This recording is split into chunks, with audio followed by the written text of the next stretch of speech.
बिस्मिल्लाहिर्रहमानिर्रहीम। अस्सलाम वालेकुम नाज़रीन, मैं हूं अमाद मजीद। आप देख रहे हैं यूट्यूब चैनल। आज है 16 फरवरी, साल है 2024। आज दिन भर की बड़ी खबरें लेकर आपकी खिदमत में हाजिर हूं।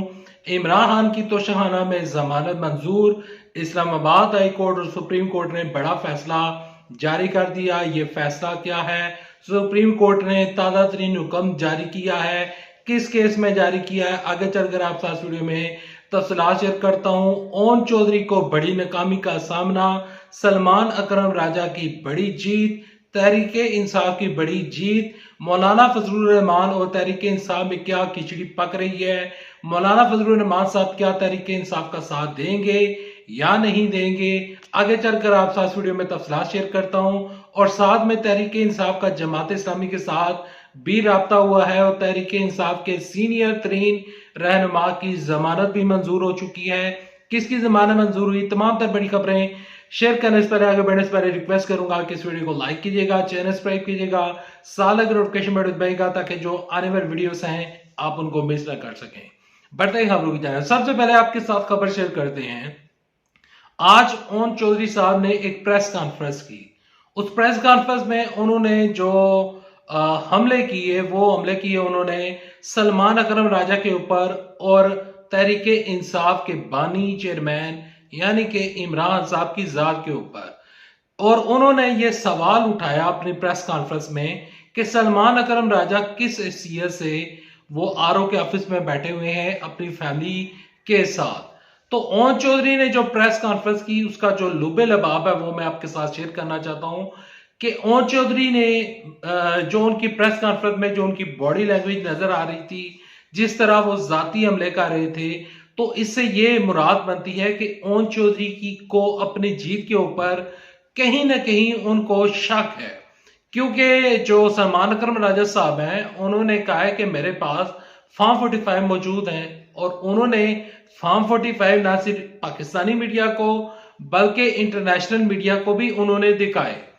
तो अब फॉर्म 45 उनके पास मौजूद है और कल जो इस केस के ऊपर और इस सीट के ऊपर जो इलेक्शन कमीशन ऑफ पाकिस्तान ने नोटिफिकेशन मुअत्तल किया था, अब मामलात आगे बढ़ रहे हैं। यहां पर ओन चौधरी की जो सीट है वो खतरे में है। ओन चौधरी की जीत खतरे में है। इलेक्शन कमीशन ऑफ पाकिस्तान ने पहले नोटिफिकेशन जारी किया, बाद में मुअत्तल किया। अब ये जो मामलात सामने आ रहे हैं इससे बज़ाहिर ये लगता है कि जो ओन चौधरी साहब हैं वो ये नशीस हार जाएंगे, क्योंकि सलमान अकरम राजा के पास फॉर्म 45 मौजूद है और फॉर्म 45 की रोशनी में जो तमाम चीजें मैंने देखी उसके मुताबिक जो सलमान अकरम राजा हैं वो अपनी जगह पर ठीक है। दूसरी जानब से ओन चौधरी साहब ने फॉर्म 45 नहीं दिखाए, उन्होंने फॉर्म 45 मीडिया पर के सामने नहीं लाए, जिससे हमें ये अंदाजा हो सके कि ओन चौधरी साहब सच बोल रहे हैं और सलमान अकरम राजा साहब झूठ बोल रहे हैं। सलमान अकरम राजा साहब ने तमाम तर चीजें, तमाम तर एविडेंस उन्होंने मीडिया के सामने रख दी हैं। बढ़ते हैं अगली खबर की जानिब। अगली खबर कुछ यूं है कि इस्लामाबाद हाई कोर्ट में एक केस लगा हुआ था कि तहरीक इंसाफ ने दरखास्त की थी इस्लामाबाद हाई कोर्ट से कि जो इस्लामाबाद के 3 हल्के हैं, हल्का NA 46, 47, 48, तीनों हल्कों में से तहरीक इंसाफ ने कहा था कि हमारे जो कैंडिडेट थे वो फॉर्म 45 के तहत वो तीनों नशिस्तें जीत गए थे। लेकिन जो फॉर्म 47 जारी हुआ और इसके अलावा जो इलेक्शन कमीशन ऑफ पाकिस्तान ने नोटिफिकेशन जारी किया, तो उस नोटिफिकेशन को मुअत्तल किया जाए और हमारे जो कैंडिडेट जीते हैं उनको उनकी सीट के ऊपर बहाल किया जाए। अच्छा, इस्लामाबाद हाई कोर्ट के जो चीफ जस्टिस हैं अमर फारूक साहब, उन्होंने इस केस के ऊपर समाअत की, फैसला महफूज किया और फैसला महफूज करने के बाद आज उन्होंने महफूज फैसला सुना दिया है। इस्लामाबाद हाई कोर्ट ने बड़ा हुक्म जारी करते हुए कहा है कि हल्का NA 46, 47 और 48 में इलेक्शन कमीशन ऑफ पाकिस्तान अपने कानून और आइन के दायरे में रहकर इन तमाम नशिस्तों के ऊपर छानबीन करे और उन्होंने ये सारा मामला इलेक्शन कमीशन ऑफ पाकिस्तान को मुंतकिल कर दिया है। इलेक्शन कमीशन ऑफ पाकिस्तान इस मामले को देखेगा और यह भी हो सकता है कि जो इस्लामाबाद हाई कोर्ट ने ये जो हुक्म जारी किया है इसको सुप्रीम कोर्ट में तहरीक इंसाफ के लोग चैलेंज कर सकते हैं, उनके पास ऑप्शन मौजूद है। अगली खबर की जानब पढ़ते हैं। सुप्रीम कोर्ट ने बड़ा फैसला जारी किया है। सुप्रीम कोर्ट ने, या यूं कह लें कि सुप्रीम कोर्ट ने बड़ा हुक्म जारी किया है। सुप्रीम कोर्ट के पास केस लगा है कि इलेक्शन जो हुए हैं 8 फरवरी को, इन इलेक्शंस को मुलतवी कर दिया जाए और इन इलेक्शन को कलअदम करार दे दिया जाए, क्योंकि ये इलेक्शन, इसके ऊपर काफी लोगों को तहफ्फुज़ात हैं, लोग बार बार धांधली का शोर मचा रहे हैं, तो लिहाजा सुप्रीम कोर्ट इस इलेक्शन को कलअदम करार दे दे और जो निगरान सेटअप चल रहा है, केयर टेकर सेटअप चल रहा है, वही कंटिन्यू करता रहे, एक दफा फिर इलेक्शन करवाने चाहिए।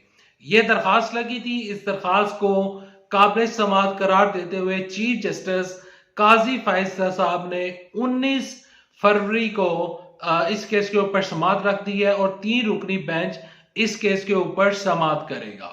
अब ये जो 3 रुकनी बेंच समाअत करेगा और ये जो चीजें हमारे सामने नजर आ रही हैं, अगर सुप्रीम कोर्ट, पहली बात यह है कि मेरी नजर में ये जो इलेक्शन हुए हैं इनको किसी सूरत में कलअदम करार नहीं देगा सुप्रीम कोर्ट, क्योंकि अवाम का बड़ा पैसा लगा है। इलेक्शन करवाना कोई यहाँ पर गुड्डे गुड्डी का खेल नहीं होता कि एकदम से उठकर इलेक्शन करवा दिए जाए, ये नहीं होता। पैसे लगते हैं, लोगों का सरमाया लगता है और इसके अलावा सिक्योरिटी लगती है, बहुत चीजें होती हैं, हर चीज मैटर करती है। तो ये भी हो सकता है कि इलेक्शन कमीशन, सुप्रीम कोर्ट जो है वो इलेक्शन कमीशन ऑफ पाकिस्तान से इलेक्शन कमीशन ऑफ पाकिस्तान को बुला ले और उन तमाम तर लोगों को जिनको लगता है कि धांधली हुई है उनको सुप्रीम कोर्ट बुलाया जा सकता है और सुप्रीम कोर्ट को ही ये हुक्म दे सकता है कि 10-15 हल्कों से दोबारा इंतखाबात करवा दिए जाए। ये मुमकिन हो सकता है, लेकिन पूरे पाकिस्तान से दोबारा इलेक्शन होते हुए नजर नहीं आ रहे।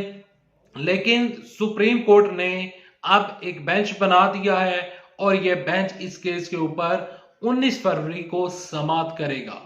अगली खबर की जानब पढ़ते हैं। अगली खबर कुछ यूं है कि इमरान खान साहब का तोशाखाना केस जब मैं ये वीडियो बना रहा हूं, सरदार लतीफ खोसा साहब ने सुप्रीम कोर्ट में इमरान साहब का जो तोशाखाना केस है उसकी उन्होंने सुप्रीम कोर्ट और इस्लामाबाद हाई कोर्ट ने इस्लामाबाद हाई कोर्ट में उन्होंने रिक्वेस्ट की थी और कहा था कि हमारी जो दरख्वास्त है उसको सुना जाए। तो उनकी दरख्वास्त को मंजूर कर लिया गया है और उनको डायरी नंबर अलॉट हो चुका है, यानी कि समाज शुरू हो चुकी है, समाज शुरू हो जाएगी और समाज शुरू होने का मतलब और डायरी नंबर अलॉट होने का मतलब ये बनता है कि इमरान खान साहब को इस केस में, तोशाखाना केस में इमरान साहब को उनकी सजा कलअदम करार दी जा सकती है, उनकी सजा मौत करार दी जा सकती है और इमरान खान साहब को तोशाखाना केस में रिहाई मिल सकती है। यहाँ पर वादे ये रहे कि अगर इमरान साहब को तोशाखाना में रिहाई मिल जाती है तो दूसरी जानब से बुशरा बीबी को भी रिहाई मिल सकती है और इमरान साहब के ऊपर जो बड़ी तलवार लटक रही है नाअहली की, वो तलवार भी हट सकती है। बाकी केस चलते रहेंगे, बाकी केस जब उनकी खबरें आएंगी इंशाल्लाह आपके साथ वो खबरें शेयर करूंगा। अगली खबर की जानब पढ़ते हैं। कल से मौलाना फजलुर रहमान साहब सुर्खियों में हैं और मौलाना फजलुर रहमान के साथ तहरीक इंसाफ के जो वक्त है उसने मुलाकात की। उस मुलाकात में बहुत कुछ तय पाया। जो मेन चीज है वो मैं आपके साथ शेयर करता चलूं कि जिस तरह लोग समझ रहे हैं और मीडिया ये बार बार खबर चला रहा है कि तहरीक इंसाफ का और यहाँ पर जो मौलाना फजलुर रहमान साहब हैं इनके दरमियान इत्तेहाद हो जाएगा। देखिए, इत्तेहाद नहीं होगा, इत्तेहाद होता हुआ नजर नहीं आ रहा, ये मुमकिन चीज नहीं है। जो सबसे इंपॉर्टेंट चीज है वो है फॉर्म 45। मौलाना फजलुर रहमान साहब फॉर्म 45 के हवाले से तहरीक इंसाफ की मदद कर सकते हैं और जिस तरह पिछले दिनों खबर आई थी कि तहरीक लबैक फॉर्म 45 के हवाले से तहरीक इंसाफ की, उन्होंने कहा था, जो मौलाना साद रिजवी साहब हैं वो कह रहे थे कि हम तहरीक इंसाफ की मदद करेंगे। तो ये इस तरह की मदद हो सकती है। तहरीक इंसाफ और मौलाना फजलुर रहमान साहब का इत्तेहाद होता हुआ नजर नहीं आ रहा। ये एक इम्पॉसिबल चीज है कि ऐसा मुमकिन हो पाए, ऐसा होता हुआ नजर नहीं आ रहा। तहरीके इंसाफ ने वजीर आजम नामजद किया था उमर अयूब साहब को। तो जब मैं ये वीडियो रिकॉर्ड कर रहा था, वो खबर भी आई है, वो खबर भी इसी वीडियो में आपके साथ शेयर करता चलूं कि उमर अयूब साहब की जो 9 मई के मुकदमा थे और जो उनके ऊपर 25-26 मुकदमा थे, तो पेशावर हाई कोर्ट के जो चीफ जस्टिस साहब हैं उन्होंने उनकी जमानत मंजूर कर ली है और कहा है कि आप अदालतों में आए, आपको गिरफ्तार नहीं किया जाएगा, आप अदालतों में आकर सरेंडर करें। तो उमर अयूब साहब को बड़ा रिलीफ मिल चुका है। इमरान साहब की सजा तो शाहाना में वो खबर मैंने आपके साथ शेयर की और अब यहाँ पर आपके साथ ये खबर भी शेयर करता चलूं कि जो मियां नवाज शरीफ साहब ने जो मनसेरा से सीट हारी थी, उसके ऊपर भी उनकी जो दरखास्त है उसको बहाल कर दिया गया है और वो नशिस्त भी अब खतरे में बढ़ चुकी है और वहां पर भी मामला जो है वो काफी ज्यादा पेचीदा हो चुके हैं। चौधरी शुजात हुसैन की मुलाकात हुई थी चौधरी परवेज इलाही से। तो चौधरी परवेज इलाही साहब ने चौधरी शुजात हुसैन को साफ जवाब सुना दिया है। वो कहते हैं कि मैं किसी सूरत में तहरीक इंसाफ का साथ नहीं छोड़ूंगा। यहाँ पर चौधरी परवेज इलाही ने मरियम नवाज शरीफ साहबा के वजीर आला बनने के ऊपर भी इतराजात उठाए हैं। वो कहते हैं कि उनकी क्या क्या क्रेडिबिलिटी है कि मरियम नवाज शरीफ साहबा वो वजीर आला बनने जा रही हैं। अभी तक जब मैं ये वीडियो बना रहा हूं, जो शहबाज शरीफ साहब की शेरवानी है वो खतरे में है, क्योंकि तहरीक इंसाफ और जमात इस्लामी का भी इत्तेहाद होने की, दोबारा जो उनके राब्ते हैं वो बहाल होने की वो खबर भी सामने आई है। जो ही मजीद और खबरें सामने आएगी इंशाल्लाह आपको इस चैनल के ऊपर अपडेट करता रहूंगा।